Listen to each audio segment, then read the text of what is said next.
It was once labeled the Battle of Funk.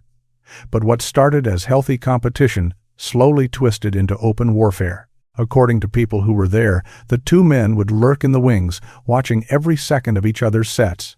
Rick James complained that Prince was stealing everything: his stage moves, his leather and chains look, even his idea for a female group.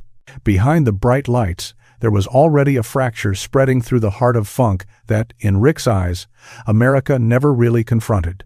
Values were changing, respect was vanishing, and one night turned that quiet fracture into a permanent scar. The feud between Rick James and Prince wasn't just about music charts or costume choices. It became a dark wound in the story of American funk. According to Rick, it all crystallized in one brutal moment. When Prince allegedly answered his senior's swagger with an act so icy, it turned a backstage space into a battlefield and transformed a fellow performer into a lifelong enemy. From that second on, Rick James, the self-proclaimed king of punk funk, could only grit his teeth and swear he would never forgive. So what exactly did Prince do that made Rick decide this was an unforgivable betrayal? Believe it or not, many people close to the scene say it all started with a single glass of cognac. October 1979, Detroit, Michigan. The city pulsed with anticipation as Rick James launched his Fire It Up tour. This was the moment he was sure he'd reached his summit. Cobo Arena was packed wall to wall, tens of thousands chanting his name like a war cry. Rick strutted out in skin-tight leather, wild hair framing his face, bass slung low across his body like a weapon ready for combat. In his mind, no one could touch that flame, much less steal it. But in the shadows just off stage, someone else was waiting for their chance. That someone was Prince. Young, recently signed, and, according to accounts from the tour, brought in as the opening act at the label's suggestion. At first, Rick felt almost paternal. He reportedly told friends, "I'm giving this kid a chance. Let him see what a real crowd feels like." In Rick's head, he was the mentor, and Prince was just a rookie getting a brief glimpse of the big leagues. Opening night in Detroit shattered that illusion. At exactly 7:45 p.m., Prince walked on stage in a tight purple jumpsuit, eyes cool and unreadable. He plugged his guitar into the amp, let loose a burst of electric chords, and then launched into bold, unexpected dance moves under neon lights. The crowd, who had ostensibly packed the arena for Rick James, suddenly erupted for this stranger. They screamed Prince's name. They danced like the main act had already arrived. What was supposed to be a warm-up act turned into a shockwave. From backstage, Rick watched in disbelief, biting down hard on his lip. Pride, just moments before overflowing, twisted into something else, an uneasy, crawling sense that this kid was a real threat. "This is my tour," he thought. Why are they yelling for him? The Fire It Up tour rolled through the winter of 1979 into early 1980. Detroit, Chicago, Dallas, New Orleans, city after city. The pattern repeated. Prince, the opener, kept hijacking the spotlight. Local papers even started printing lines that stung like a knife. The real star of the show, they claimed, was the opening act, not the headliner. Those sentences dug into Rick like a blade. On the tour bus, he poured his frustration onto anyone near him, crew members, assistants, bandmates snapping over minor mistakes, repeating that he couldn't allow some kid to outshine him on his own stage. Meanwhile, Prince barely spoke. He reportedly sat in corners with dark sunglasses on, even in dimly lit rooms, communicating with glances instead of words. To Rick, that silence felt like arrogance, like a quiet reminder that the rising star didn't consider him an equal, but an obstacle. By February 1980, after a show at the LA Forum, things finally broke. Backstage was crowded friends, groupies, managers, techs weaving around crates and cables. Rick, drunk on liquor and adrenaline, clutched a glass of amber cognac. He scanned the room and spotted Prince leaning alone against a wall, expression impossible to read. Rick staggered toward him, voice rough and slurred. "Hey, you think you're cool? Just because the crowd screams doesn't mean you're better than me." Witnesses recall the room tightening, conversations dropping off mid-sentence. Prince didn't reply. He simply lifted his head, gave Rick a cold, piercing look and then turned away as if he hadn't heard a word. The room went dead silent. The air felt thick, heavy. Then Rick snapped. In a burst of rage, he lifted his glass and tipped the cognac over Prince's head. The liquor poured through Prince's hair, soaking his purple suit, the smell of alcohol filling the room. The glass slipped from Rick's hand and shattered against the floor. No one moved. Eyes darted between the two men, waiting for the explosion, shoving, punches, screaming. But Prince didn't raise a fist. He stood completely still as the liquid dripped down his face and clothes. Then, without a word, he locked his dark eyes on Rick for a few long seconds, turned his back, and walked straight out of the room. Only murmurs and the clink of broken glass remained. That wordless response cut deeper than a fight ever could. Rick felt no release, no satisfaction, only a hollow, burning humiliation. His rage spilled out as he yelled, "Who the hell does he think he is?" But by then, Prince had already disappeared into the dim hallway. According to Rick's own 2014 memoir, Glow, that night was the true beginning of the feud. It was no longer about being annoyed by an up-and-coming act. In his mind, it became an open wound, a humiliation he couldn't swallow. From 1980 onward, Rick refused to see Prince as a junior or a colleague. He saw him as a rival who had to be put back in his place. Yet, even before the cognac had fully dried from Prince's purple outfit, another blow landed. This one came from someone Rick believed he could trust with everything. Her name was Denise Matthews. Rick first encountered Denise at a wild party in Toronto at the end of 1979, a haze of cocaine, loud live music, and laughter.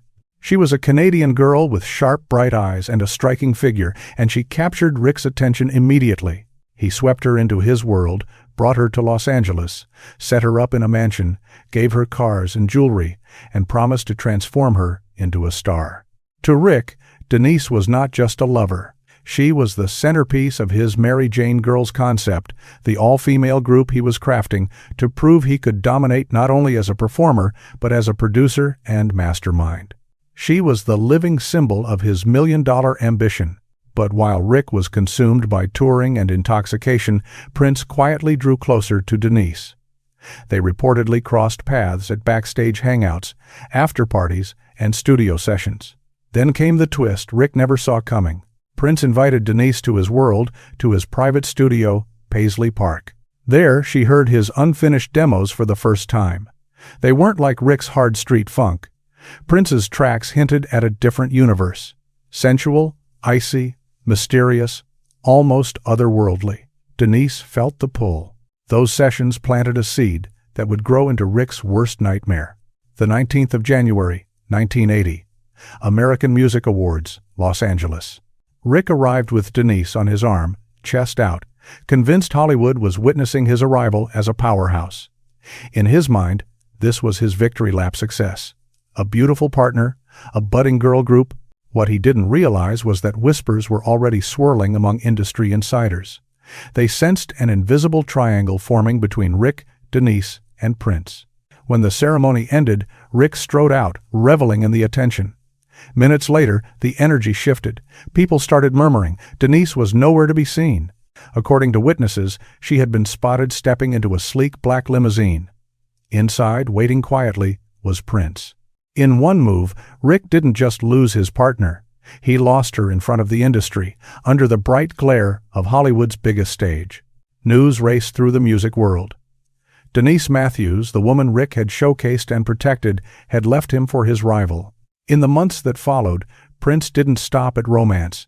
He rewrote Denise's entire identity. He renamed her Vanity, created the group Vanity 6 around her, and turned her into the face of a very different project. Where Rick had envisioned the Mary Jane Girls as a reflection of his punk-funk sensibility, Vanity 6 leaned into something far more explicit. The group's image revolved around provocation. Women in silky nightgowns, singing boldly sensual lyrics, performing with an unapologetically sexual edge. In Rick's eyes, this was a ruthless transformation of his dream into Prince's weapon, a way to flaunt his power and overshadow Rick's original vision. The press pounced. Headlines mocked the situation, pointing out that while Rick had talked about the Mary Jane girls, it was Prince who had actually launched Vanity 6, and the audience, they implied, had already chosen their favorite. For Rick, it was a stain he couldn't wash off. In less than half a year, he believed he had lost his lover, his flagship project, and a chunk of his pride all to the same man. Rick thought losing Denise was the fatal blow, but instead of collapsing, he tried to turn humiliation into fuel. In 1981, he released Street Songs, an album that shook America, from Los Angeles boulevards where Cadillacs blasted Super Freak, to Harlem bars spinning Give It To Me Baby on repeat. The sound was everywhere. Within months, Rick did what many black artists of the time struggled to do. He broke through onto MTV, a channel heavily dominated by white rock acts.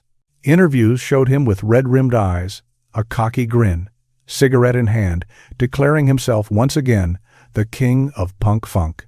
For a moment, it felt like revenge. He had turned pain into platinum and reclaimed the crown. In his mind, he had answered the insult named vanity. But history wasn't done with him.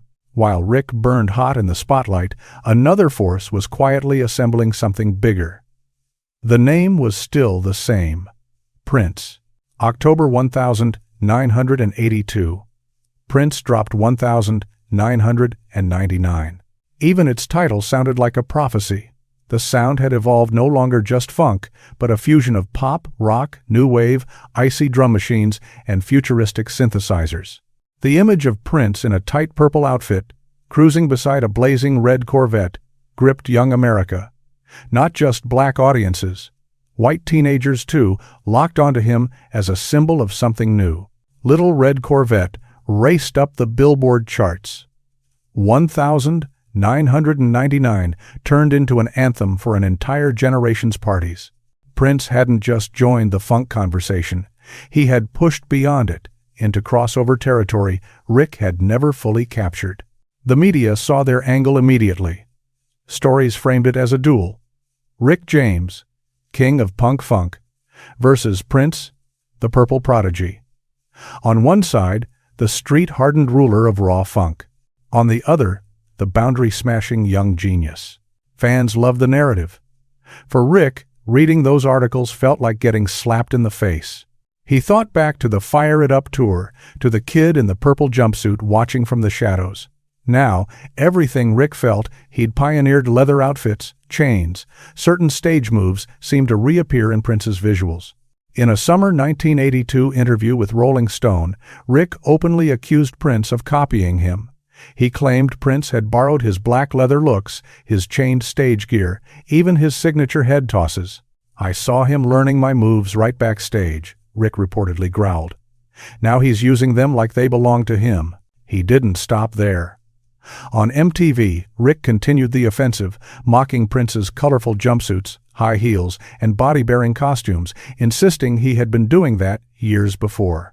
Bitterly, he argued that even some of Prince's early guitar riffs sounded like echoes of his own track, "Bustin' Out of L7." In Rick's mind, the TV screen turned into a courtroom, and the viewers were the jury in a case of artistic theft. What he didn't anticipate was Prince's answer, or rather, his refusal to give one.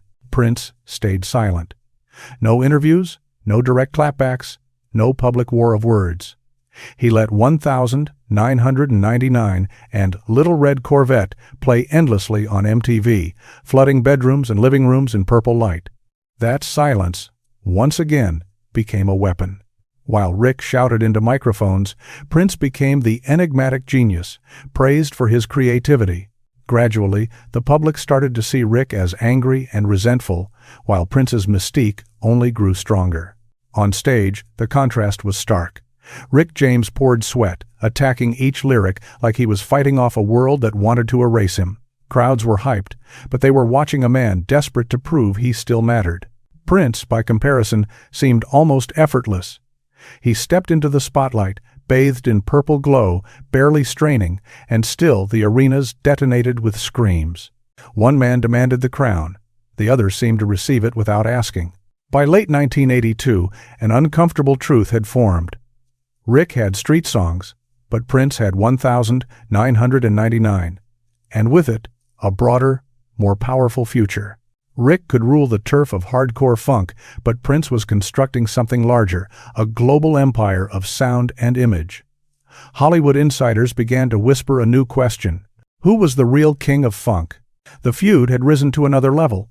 It was no longer just about a spilled drink, a stolen lover, or bruised ego. It had become a war, fought through magazine covers, talk shows, MTV rotation, and the eyes of millions of fans. The more Rick lashed out, the more he seemed consumed by bitterness. The more Prince maintained his cold silence, the more untouchable he looked. And still, this was not the breaking point. Everything that happened in those 2 years was just the prelude to a larger, darker confrontation, one that would unfold in front of tens of thousands and drag their private hatred into the center of the world's biggest stages. It was the 10th of July, 1983, a suffocating summer night in New York City. Madison Square Garden turned into what many fans called the Cathedral of Funk as Rick James brought his cold-blooded tour to town. More than 15,000 people filled the arena, lights slashing across the darkness while the crowd screamed his name. For Rick, this night was supposed to be a coronation, a final, undeniable proof that after all the storms, he still wore the crown. He didn't come alone. That night, Rick James brought his family, including the woman whose name had followed him since Detroit's rough streets, his mother, Mary Jane. For Rick, walking into Madison Square Garden with his mother watching from the stands was more than a career milestone. It was evidence that her black son, who had grown up in poverty, had climbed to the absolute peak. Mary Jane had a simple but cherished habit. She collected autographs like small trophies of a life spent in the shadow of stages. Over the years, touring with her son, she had compiled dozens of signatures, each one carefully saved. That night, after Rick's explosive performance, she saw Prince in the hallway. She knew Rick despised him. But to her, this was just another famous musician, another name to add to her quiet collection. Clutching her program, she walked up to him, hoping for a brief, polite moment. Prince stopped. His eyes swept over her, cool and distant. For a few seconds, it looked like he would sign.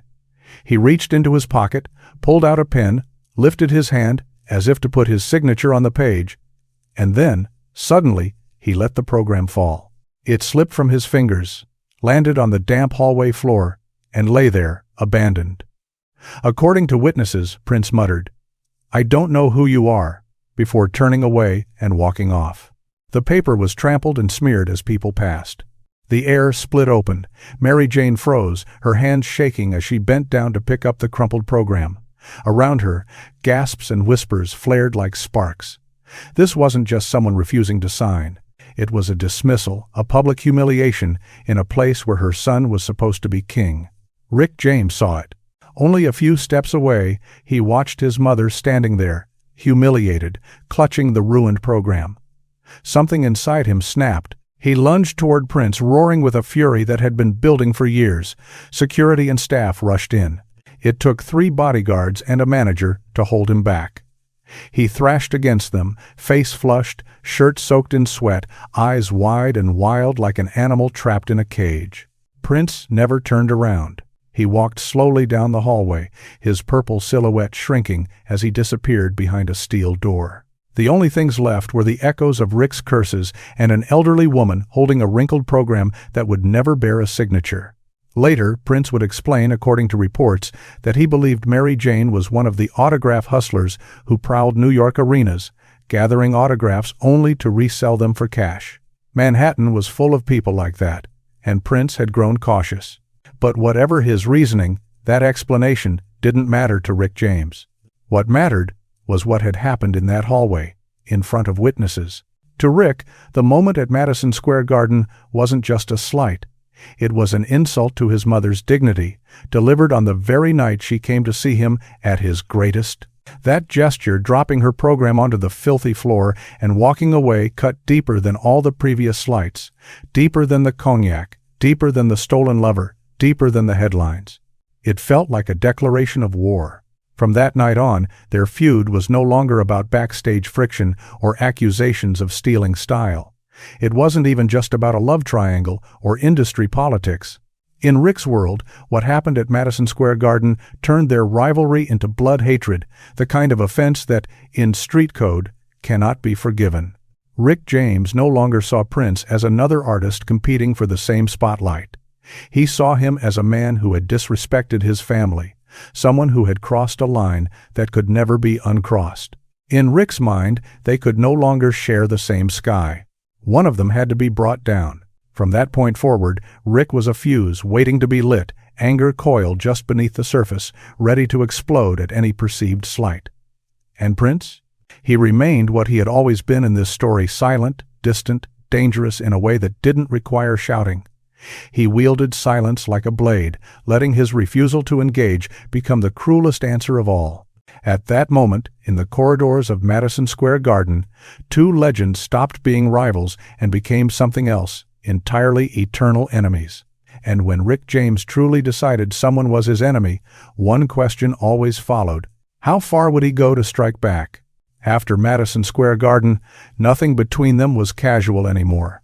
Every move, every gesture, every night on stage turned into another blow in a war that neither man was willing to end. The funk world didn't know it yet, but it was quietly entering what later would be remembered as the Funk Wars, a conflict without bullets or knives, but full of scars that would never fully heal. Rick James chose the most direct path: open attack. In September 1983, at Joe Louis Arena in Detroit, he decided to send a message so clear no one could miss it. When the curtain rose, fans saw a massive backdrop hanging behind the band. On one side, a glowing image of the Mary Jane Girls. On the other, Vanity 6. Red stage lights washed over the banner, making it look like a showdown poster. The crowd roared as Rick stepped to the microphone, eyes blazing, and growled into it. The real thing is right here. Detroit didn't just watch a concert that night. They watched a shot fired straight at Prince's camp. But Rick wasn't done. In April 1984, at Chicago Stadium, he staged something much darker. During a performance of Super Freak, a dancer stumbled onto the stage dressed in an exaggerated parody of Prince. Torn purple clothes, oversized high heels, wobbling dramatically with every step, the audience instantly recognized the target. As the band jammed, Rick moved toward the fake Prince and, in a choreographed moment, kicked him into the band pit. The crowd exploded, half in laughter, half in shock. The next day, newspapers leaned into the story. They wrote that Rick James hadn't just mocked his rival, he had turned the stage into a battlefield of ridicule. What had once been a private feud was now a public spectacle, amplified by every headline. Still, the worst was yet to come. June 1985. The Forum in Los Angeles. It was the opening night of the Purple Rain Tour. The entire city seemed to revolve around one location. More than 15,000 people poured toward the venue. Limousines jammed Prairie Avenue, cameras flashed, and the press breathlessly called it Prince's coronation, the kind of night that could define a decade. Record executives hovered like hawks, declaring it the biggest gamble and greatest event of its time. Backstage pulsed like a nervous system on overload. Technicians rushed equipment down narrow hallways, dancers adjusted their revealing costumes in front of spotted mirrors, and the band ran through final tuning. The air buzzed with excitement. Then, suddenly, the room changed. 4 workers walked in, carrying something huge and white, a massive funeral wreath edged in purple. They placed it at the main passageway leading to the stage, right where Prince and his crew would have to pass. Anyone looking at it could see immediately that this was no celebratory decoration. Pinned to it was a small black ribbon, and on that ribbon, in cold silver letters, were the words, "Rest in peace to the Prince of Funk from the King." Witnesses said the temperature in the hallway seemed to drop. People stared, frozen, as whispers tore through the backstage crowd. A dancer reportedly muttered under her breath, "Oh God." Rick James. Prince's manager, Steve Fargnoli, reacted fast, ordering staff to get the wreath out of sight. But the damage had already been done. Everyone there had read the message. This wasn't just a prank. It was a death omen delivered on the night Prince was supposed to step into superstardom. Then Prince saw it. He stopped in front of the wreath, eyes locked on the card. The hallway went quiet enough to hear the hum of amps in the distance. One staff member later recalled that his face barely shifted, but something in the air around him turned ice cold. He didn't shout, didn't curse, didn't break anything.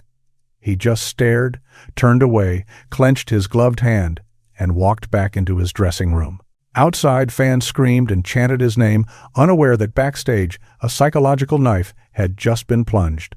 If the cognac incident in 1980 had been about embarrassment and vanity had been about betrayal, then the funeral wreath at the opening of the Purple Rain tour was something more. It was an attack on Prince's honor, on the myth he had painstakingly built. It mocked his title, his identity, his rise. It suggested that on the very night he was meant to be crowned, someone else, the king, was pronouncing him dead. From that moment, there was no real path back to peace. Funk had entered its own Cold War.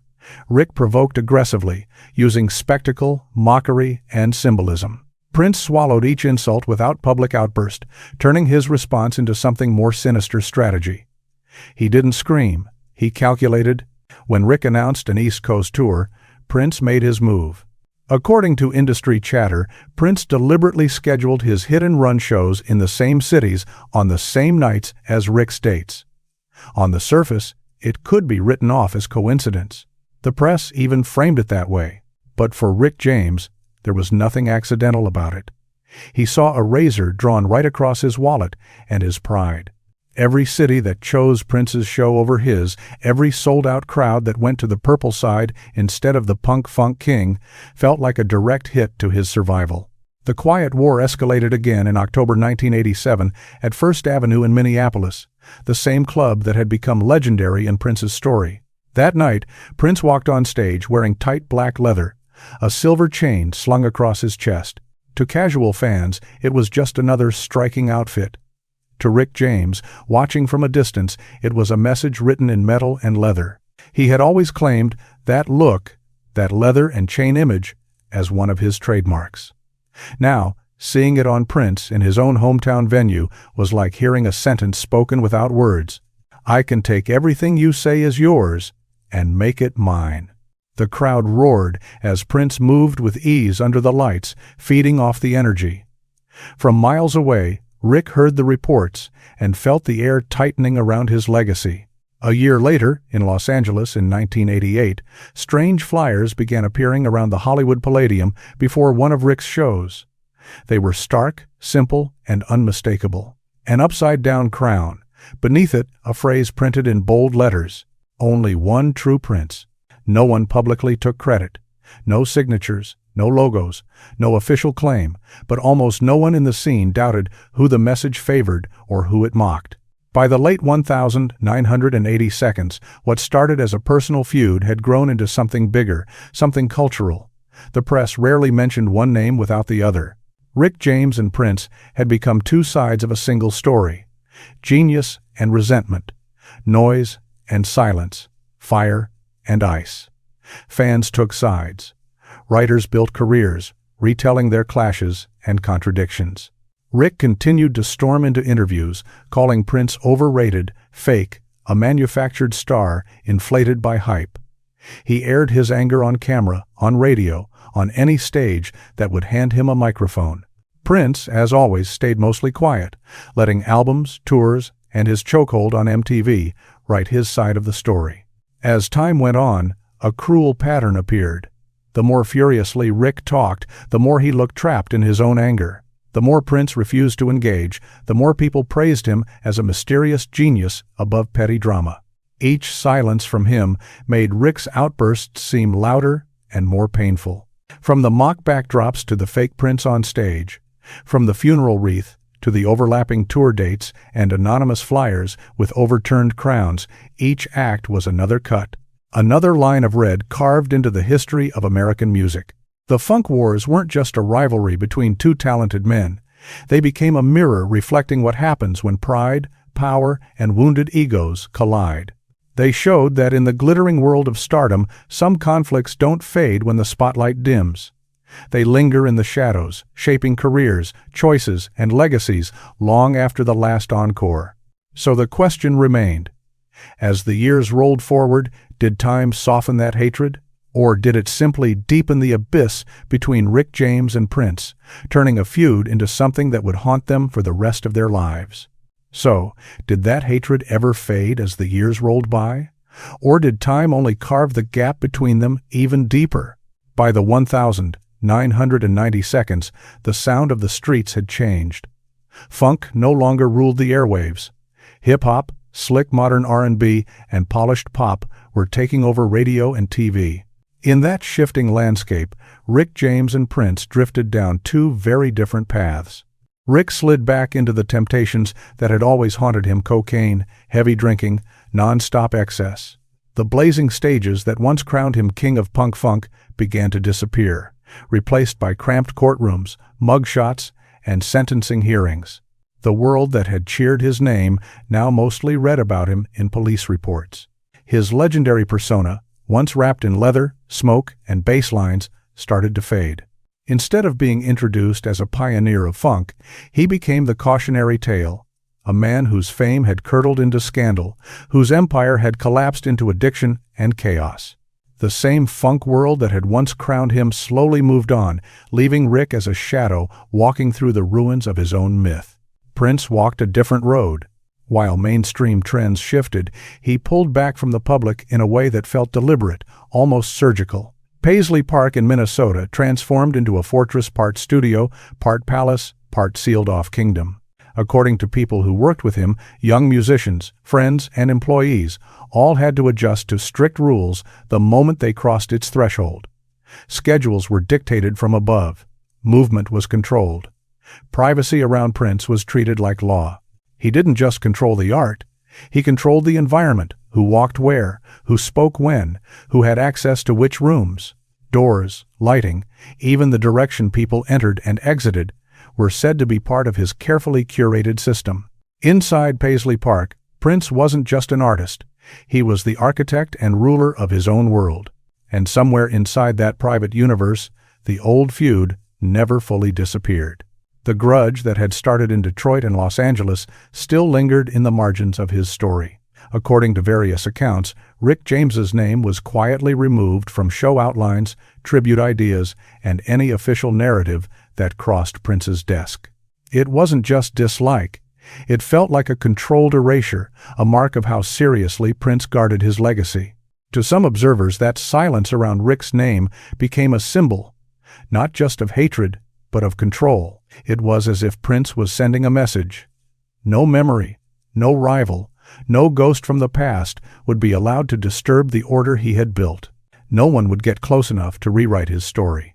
Then came the 2000s, and the contrast turned even darker. For Rick James, the super freak glory of the 1,980 seconds was now just a distant echo buried under a mountain of bad headlines. Instead of being linked to funk innovations or MTV breakthroughs, his name appeared next to words like possession, assault, and sentence.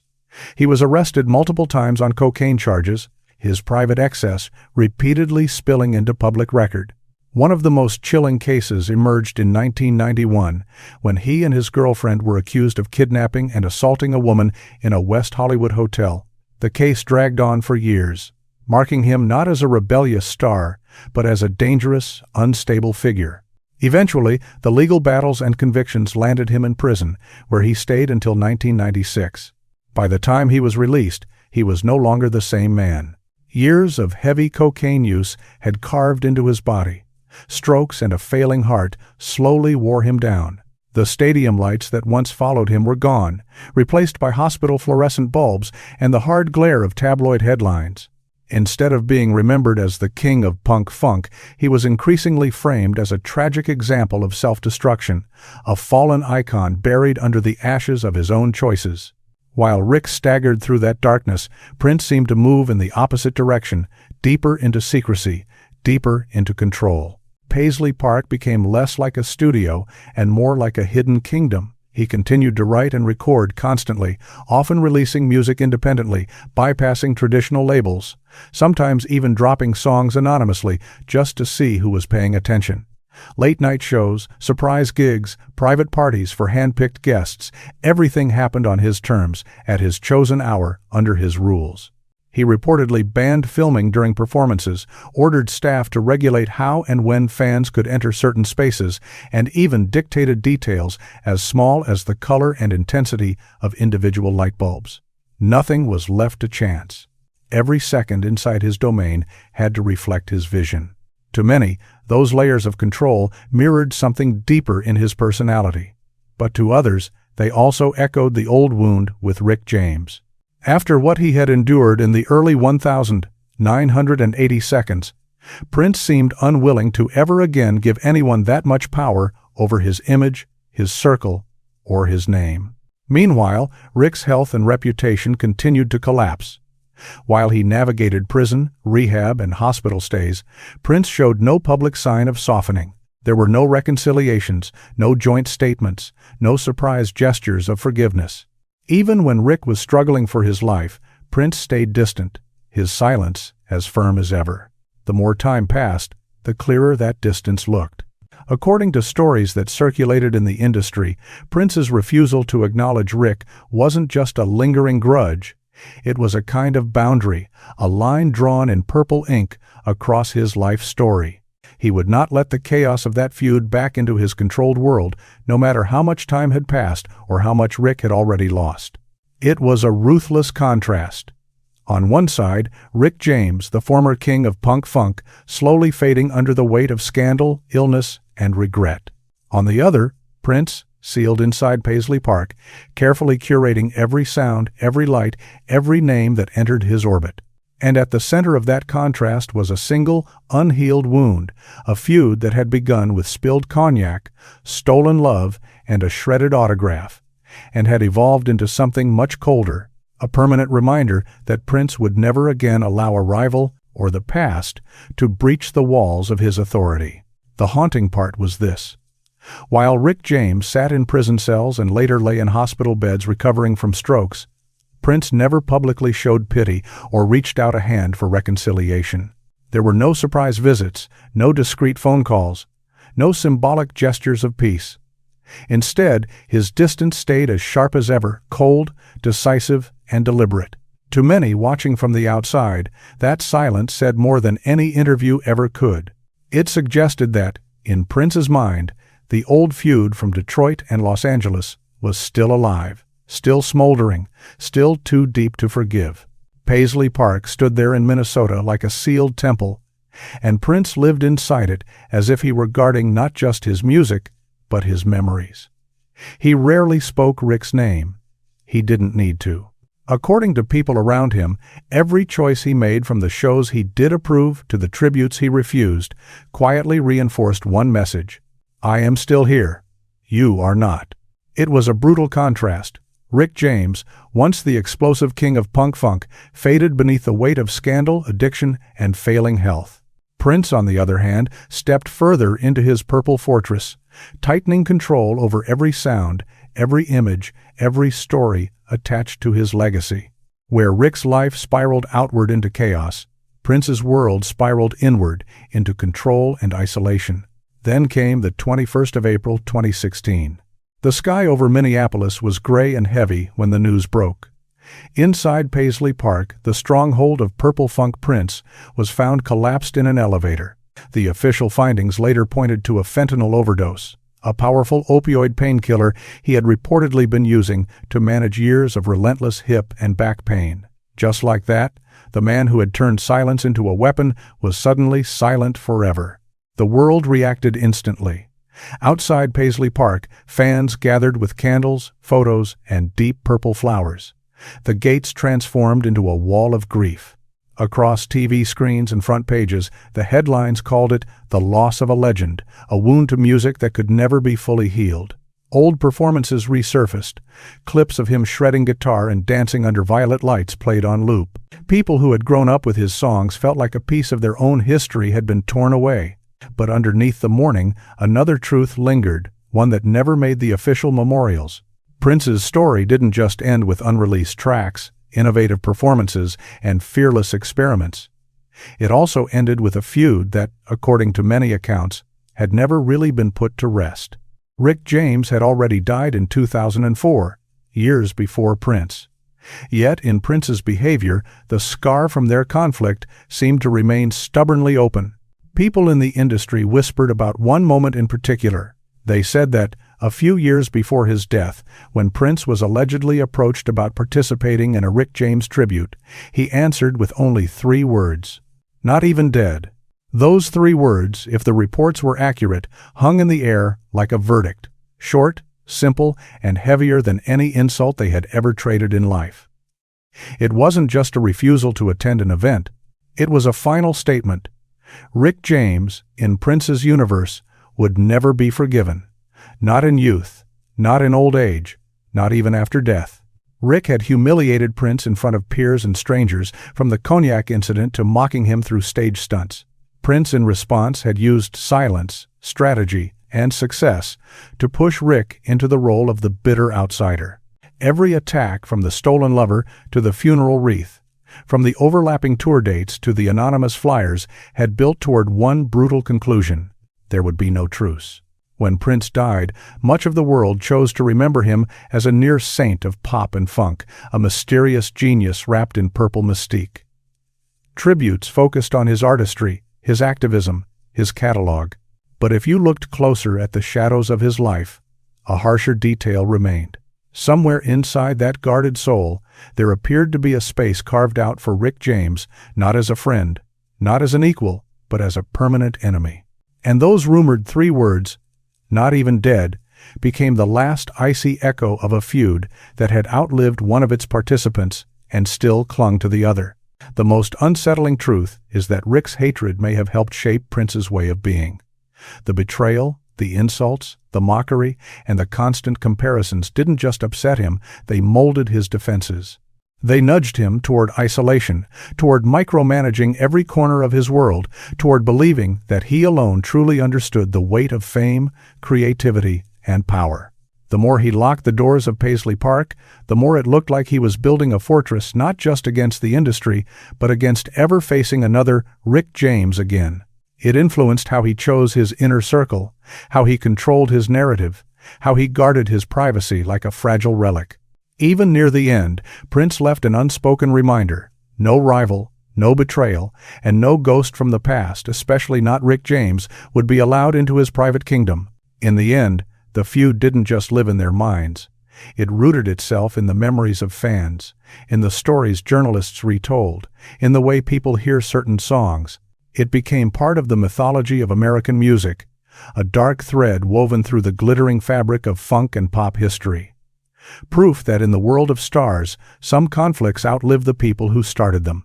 Every time Super Freak blares from a speaker, every time the opening chords of 1999 roll out at a party, there's more than just nostalgia in the air.